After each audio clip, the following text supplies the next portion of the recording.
Sanjay Kumar, you've tracked Bihar and national politics for years. I listed all the strengths and weaknesses of Nitish Kumar. The strengths I mentioned, the weaknesses are that he doesn't seem to have, at least for now, or never shown any pan-India connect, no youth connect. As a communicator, he is perhaps non-charismatic, if I may use that word. Do you see him as a credible challenger? Do you believe Nitish Kumar wants to go beyond Patna to Delhi this time? Rajdeep, you are asking two questions. Does Nitish Kumar want to go beyond Patna and reach Delhi? Yes, I think intentions are very clear. Maybe he is not expressing it explicitly that he wants to be the challenger to Narendra Modi at the center. But I think yes, he do want to challenge Narendra Modi at the center in 2024.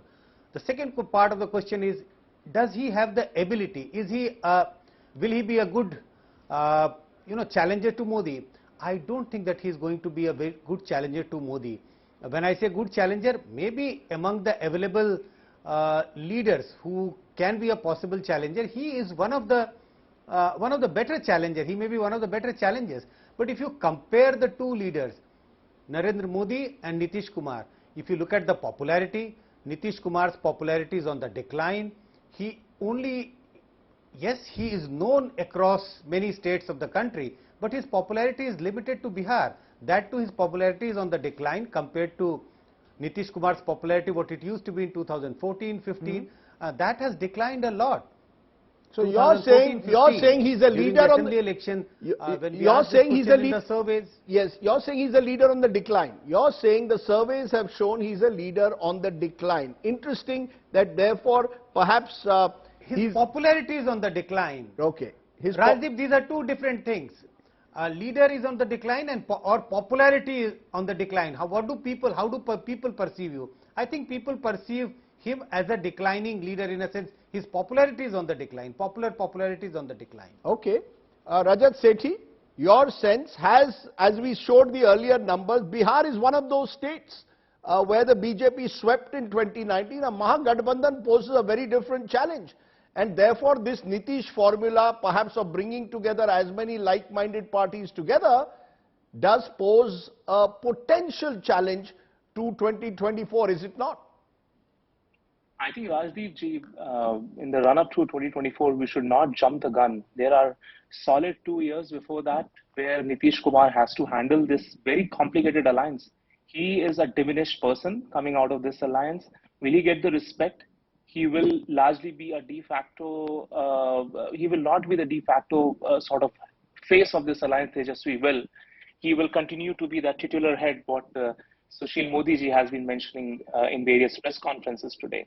So the first thing that he has to struggle with and come out as a victorious person from the struggle is going to be, how does he keep his stature intact in Bihar itself? Right. With that upsurge of Tejashwi Yadav, he will not be the same Tejashwi who was still politically naive back when he allied with Nitish Kumar. He's an astute man. Right. He has shown credible political understanding of the state of Bihar the moment he came out with a caste-based census demand, and he ensured that he puts cat among the pigeons by the way he maneuvered that political situation. He literally forced Nitish Kumar to accept to his principal demand of conducting that census. I believe it will be a tough 2 years before Nitish Kumar. That's number one. Number two, we have seen mother of all Mahagathbandhans in Uttar Pradesh in 2019 election. We saw how Samajwadi and PSP came together. It was an absolutely formidable alliance. Any psephologist would have found it very hard that how would Prime Minister Modi go out, battle out that formidable an alliance. And he still did that. So I personally feel, first of all, Nitish ji has to be a contender to continue as the Bihar CM. That's right. The first challenge. Second is that there are a lot of competing faces on the opposition side which couldn't even come together on very trivial issues, trivial elections like the election of the president or the vice president. They were not all on board even for these inconsequential elections. How do you ever imagine that when so much is at stake, you would imagine Mamata Banerjee coming in, supporting Nitish's stature, or perhaps Jagan, TDP, Chandrababu Naidu or KCR or Congress all joining the same platform. We've Okay. seen how Karnataka elections in 2018, when you saw that all these opposition leaders holding hands together on the eve of the Okay. formation of Karnataka government, and what happened after that? Within months, everything disintegrated. So you're because saying, they are perfectly entangled in zero-sum games. Okay. They cannot stick together.